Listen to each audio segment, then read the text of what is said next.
আমরা রাজনৈতিকভাবে বলবো, আমাদের দলের প্রতিষ্ঠাতা চেয়ারম্যান মহান স্বাধীনতার ঘোষক শহীদ রাষ্ট্রপতি বলেছিলেন, জনগণই সকল ক্ষমতার উৎস।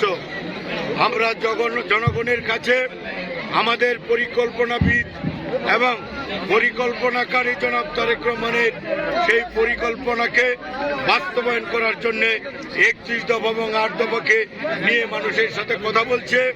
মানুষ সাদরে গ্রহণ করছে সেই হারিয়ে যাওয়া ভোটের অধিকার, ভঙ্গুর রাষ্ট্রকে বিনির্মাণে জনাব তারেক রহমানের সাথে এদেশের সচেতন জনগণ এবং স্বাধীনতা বিরোধীদের বর্জন আগামী 12 ফেব্রুয়ারি নির্বাচনে প্রত্যক্ষ ভোট প্রয়োগ করে তারা দেখিয়ে দেবে বলে আমাদেরকে আশ্বস্ত করেছে।